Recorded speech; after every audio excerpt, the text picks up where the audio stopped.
안녕하세요, 푸소나입니다. 오늘 소개해드릴 제품은 나이키가 팬텀 비전과 팬텀 베놈 이 두 가지 제품을 단종시키면서 야심차게 내놓은 팬텀 GT 프로 TF입니다.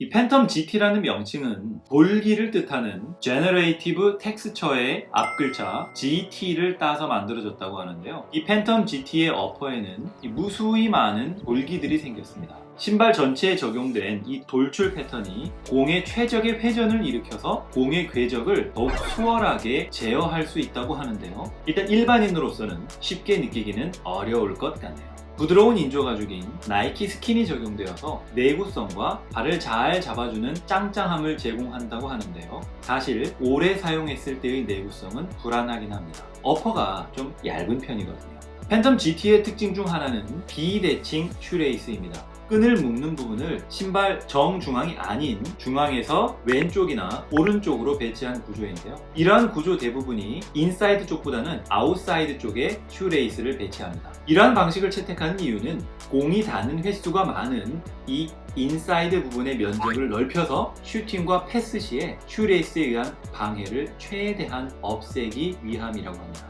예전에 나이키 T90 축구화도 이 비대칭 슈레이스 구조를 채택했었는데요. 이번 팬텀 GT에도 적용됐네요. 이건 역시 저희 같은 일반인들은 사실 잘 느끼기 힘든 부분이긴 하죠. 발등 부분이 비교적 낮게 나온 형태이지만 분리형 텅을 채택해서 저처럼 발등이 높으신 분들도 큰 문제 없이 신고 벗을 수 있습니다. 분리형 텅이지만 이렇게 안쪽으로 고무 밴드가 있어서 텅이 과하게 돌아가는 걸 막아주고요. 그런데 발볼이 많이 넓으시거나 발등이 높으신 분들은 이 밴드도 좀 불편하다고 잘라내기도 하시더라고요. 텅은 공기가 송송 통하는 그물망 형태를 취하고 있어서 통풍과 경량화에 도움이 될 것으로 예상됩니다. 인솔은 평범한 인솔이 사용되었습니다. 전에 TM4 8 프로도 그랬는데 이 인솔이 잘 안 떼져요. 찍찍이 같은 걸로 붙여놨습니다. 하지만 구독자분들께 보여드려야 되기 때문에 제가 한번 떼어내 보겠습니다. 왜 이렇게 잘 안 떼지게 해놨을까요? 정답은 구려서. 발에 닿는 부분은 그냥 일반 천 소재이고요. 인솔의 두께도 매우 얇습니다. 신발 안쪽은 인조 가죽 소재입니다. 그런데 이 소재가 참 독특해요. 그냥 반딱반딱한 산티나는 인조 가죽이 아니라 그립력이 좋을 것 같은 인조 가죽에 스웨이드 느낌을 입힌 듯한 조금은 고급스러운 인조 가죽입니다. 루나론 이후로 실종됐었던 나이키 풋사라의 쿠션이 리액트로 돌아왔습니다. 이 리액트 폼이 나름 풍성하게 적용되어서 충분히 쿠션감을 느낄 수 있습니다. 하지만 조금은 아쉽게도 이 리액트 폼은 뒤꿈치 부분에만 적용이 되었네요. 아웃솔은 최근 나이키 풋사라의 직사각형 스터드가 적용되었고요. 따라서 접지력이나 내구성은 어느 정도 보장되었다고 보시면 되겠습니다. 네, 무게는 263g입니다. 이 정도면 상당히 양호한 편이죠. 기존의 베이퍼 14 프로 TF가 역시 260g대 초반이었는데요. 거의 비슷한 무게. 컨트롤 사일로 치고는 상당히 가벼운 편이라는 걸 알 수 있습니다. 네, 283mm 정도 나오네요.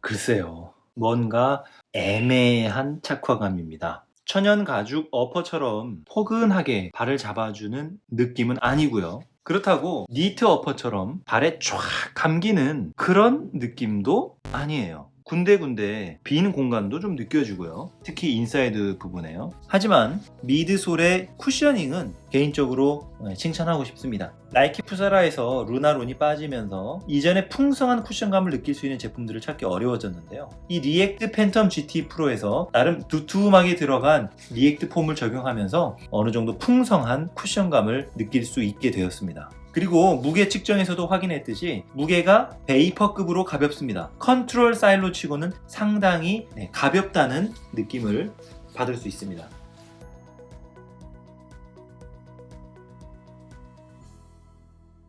이 제품은 사실 제가 풋서남 채널을 오픈했을 때 이미 출시된 지 6개월이 넘은 모델이었기 때문에 여러 커뮤니티에서 어느 정도 사이즈에 대한 정보를 얻을 수 있었습니다.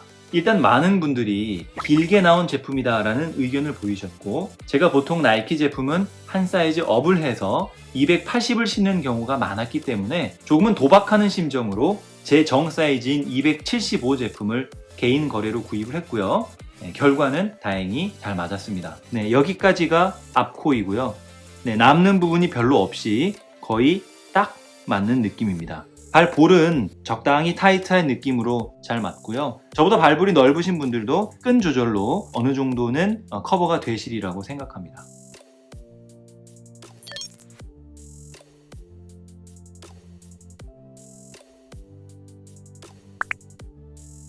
그래서 두 제품이 길이감은 거의 비슷하게 남았어요. 동 사이즈인데 남는 길이감 거의 비슷하게 남았고요. 발을 좀 더 촥 잡아주는 느낌은 베이퍼가 좀 더 빈틈없이 잘 잡아주는 느낌은 있는 것 같아요. 얘는 이런 데가 좀 약간 빈 공간이 좀 있고요. 얘는 리액트 폼이 적용됐고 얘는 줌 에어가 적용되는데요. 확실히 리액트 적용된 팬텀 GT가 조금 더 푹신푹신한 그런 쿠션감을 느낄 수 있습니다.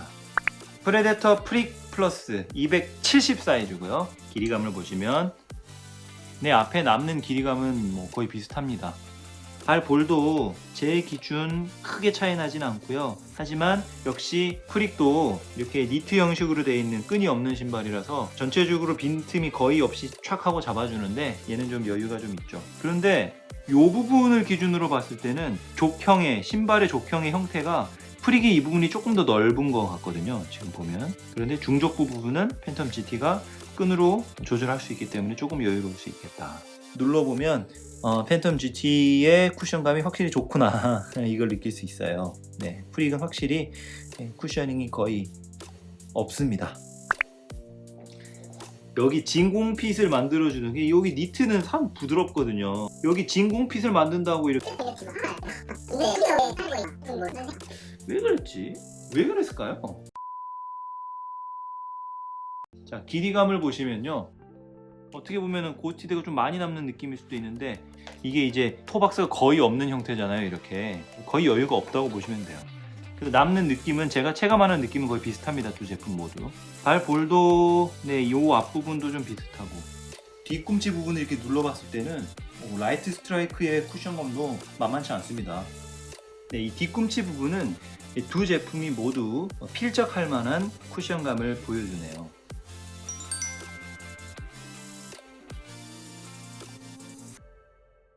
갖출 건 다 갖춤. 하지만 어느 하나 뛰어나지는 않은 풋사라다.